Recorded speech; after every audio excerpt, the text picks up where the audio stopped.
안녕하세요. 달빛따라 유진쌤입니다. 선생님이 오늘은 어린이를 위한 용기의 심리학 미움받아도 괜찮아 라는 책을 소개할 거예요. 이 책은 굉장한 베스트셀러였던 미움받을 용기라는 책을 바탕으로 쓰여진 책인데요. 아들러라는 심리학자의 이론을 바탕으로 글이 진행됩니다. 이 책은 구성이 똑같아요. 여기 미움받을 용기에서도 이제 철학자랑 어떤 청년이 대화하는 식으로 이야기가 진행되는데, 이 책도 마찬가지로 주인공인 예서라는 친구랑 그리고 할아버지의 이야기가 이렇게 나와 있어요. 할아버지, 예서, 할아버지, 예서. 이렇게 대화를 하면서 이제 할아버지가 그 아들러의 심리학을 바탕으로 예서한테 이야기를 해주는 거죠. 선생님이 이 책을 읽으면서 굉장히 메모를 많이 했거든요. 친구들한테 해줘야 될 얘기가 너무 많다라는 생각이 들어서 이것저것 막 메모를 했는데, 그 메모한 것 중에서 생각해 보니까 가장 하고 싶은 말 하나를 추스리는 게 낫겠다라는 생각이 들었어요.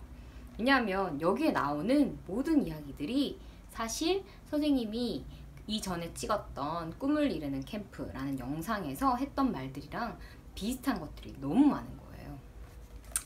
그래서 그 이야기를 다 할 수는 없어서 선생님이 그 중에서 가장 인상적이었던 것을 한 가지 이야기 해볼까 합니다. 이제 예서가 아빠는 해외에서 일을 하고 계시고 그래서 엄마랑 할아버지랑 예서랑 셋이 같이 지내다가 엄마마저도 출장을 가시게 돼요. 그러니까 예서는 굉장히 마음이 안 좋아요. 아빠도 안 계신 데다가 엄마까지 출장으로 떠나 계셔야 되니까. 그래서 엄마를 보내고 이제 예서가 계속 우울하게 있으니까 할아버지가 예서한테 물어봅니다. 예서야, 왜 그렇게 우울하니? 엄마가 떠난 것이 많이 슬프냐? 이렇게 얘기를 하면서, 그런데 그 상황 자체를 예서 입장에서만 보지 말고 한번 멀리 떨어져서 객관적으로 한번 바라보면 어떨까라는 제안을 하십니다. 예서는 이해가 안 되는 거죠. 자기는 엄마가 떠난 상황이 슬프기만 하고 자기가 생각했을 때는 그 상황은 전혀 좋은 상황이 아닌데 어떻게 다르게 생각할 수 있다는 거지? 같은 상황인데 왜 다르게 생각할 수 있다는 것 자체를 예서가 이해를 못했어요. 그런데 할아버지께서는 이렇게 얘기를 해주십니다. 아까 엄마가 떠났을 때 예서가 느꼈던 감정과 생각이 할아버지하고 같았을까? 라는 질문을 하세요. 그 예서는 저는 비슷했을 것 같은데요 라고 얘기하는데, 할아버지가 이런 얘기를 하십니다. 아까 할아버지는 엄마가 어른으로서 단단히 제 한몫하고 사는 것처럼 보여서 뿌듯하고 자랑스러운 마음이 들었단다.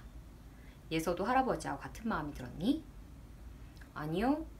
저는 엄마가 출장 가는 게 싫어요. 다른 애들은 방학이라고 엄마 아빠랑 놀러 가기 바쁜데 나만. 그죠? 똑같은 상황이에요. 그죠? 엄마가 출장을 갔다라는 상황인데 할아버지와 예서가 보는, 느끼는 생각은 달랐던 거죠. 선생님이 이게 굉장히 중요하다고 생각을 했어요. 여러분들도 어떤 상황에 놓이게 되면 사람이 대부분 누구나 그렇듯이 자기중심적으로 생각을 하게 되잖아요. 뭔가 학교에서 선생님이 가장 많이 봤을 때 보면 친구들이 일단 굉장히 억울하다고 생각을 하더라고요. 어떤 두 명의 다툼이 일어났을 때. 그러면 왜 그렇게 억울하다는 생각이 들까요? 왜냐하면 사람은 자기가 중심으로 생각하니까 자기 입장에서만 생각을 하는 거예요. 근데 선생님이 이제 그 두 친구의 얘기를 들어보면 이 친구의 마음도 이해가 되고 이 친구의 마음도 이해가 되는 거죠. 선생님이 그 친구들을 바라보는 시선이 객관적이라고 한다면 친구들이 각각 놓인 입장은 주관적이라고 할 수 있는 거겠죠. 그래서 우리가 때때로는 내 감정에만 치우쳐서 내 감정에만 골똘히 거기에 잠겨서 생각하는 것보다는 한 걸음 떨어져서 냉정하게 한번 상황을 볼 필요도 있을 것 같습니다. 그게 객관적으로 상황을 바라보는 거죠. 선생님이 이거를 강조하는 이유는 우리가 앞으로 살면서 힘들다라고 느껴지는 경우가 굉장히 많을 것이기 때문이에요. 그럴 때마다 왜 나만 이럴까? 왜 나한테만 이런 일이 생겼을까? 이렇게 생각하는 것은 그 문제 혹은 그 상황을 해결하는데 전혀 도움이 되지 않는다는 것을 선생님이 꼭 이야기를 해주고 싶었어요. 그래서 여기 할아버지가 이야기하신 것처럼 한 번쯤 내 상황에서 물러나서 조금 객관적인 시선으로 바라볼 수 있는 그런 사고, 그런 생각들, 그런 관점들을 여러분이 가졌으면 좋겠습니다. 이 책에서는 그런 것들이 굉장히 많이 나와 있어요. 너무나 중요한 이야기들이 많이 나와 있어서 선생님이 고민을 하다가 이 한 가지를 이야기를 하는데, 책이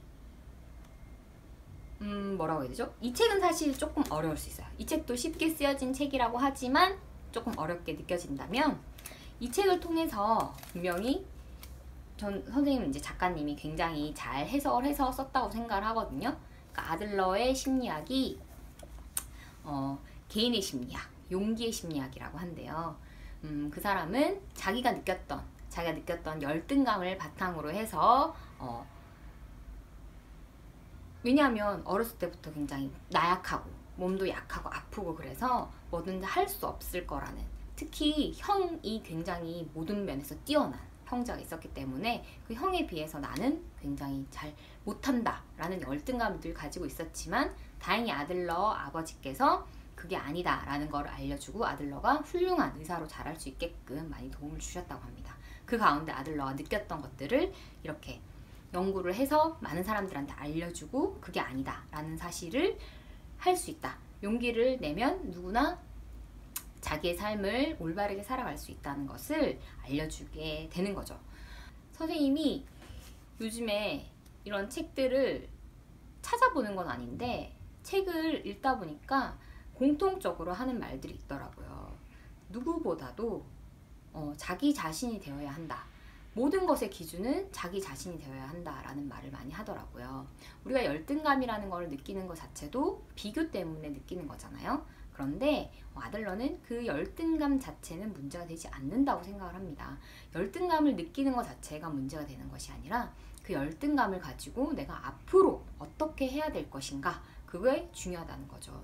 여기에서 우리가 더 긍정적인 방향으로 나갈 수 있게끔 생각하는 것이 무엇보다 중요하다고 하는데, 선생님이 이거를 조금 쉽게 설명해보자 하니까 어떤 일화가 생각났냐면, 여러분이 지금 여러분 주변에 있는 친구들과 아무래도 많은 비교를 하게 되잖아요. 나는 왜 저 친구보다 공부를 못할까? 나는 왜 저 친구보다 노래를 못할까?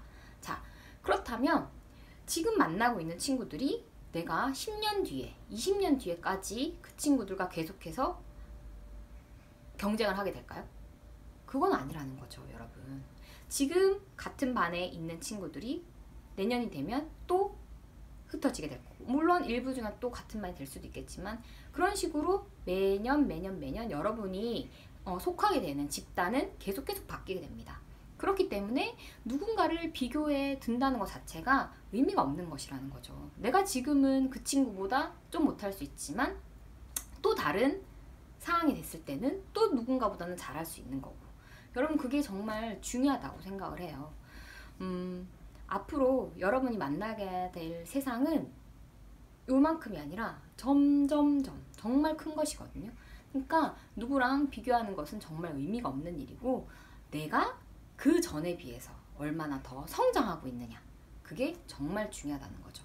그래서 모든 기준, 어떤 삶을 살아가는 데 있어서의 기준은 남이 아닌 자신이 되어야 한다라는 그 이야기를 선생님이 이 책을 통해서 알게 됐고, 또 이 책뿐만이 아니라 다른 책을 통해서 알게 됐고, 여러분한테 이야기를 해주고 싶었어요.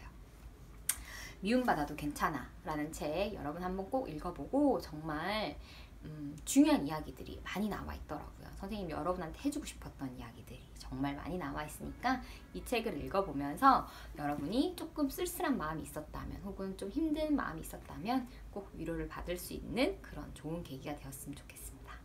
유진쌤 책책책 오늘은 여기까지 할게요. 안녕.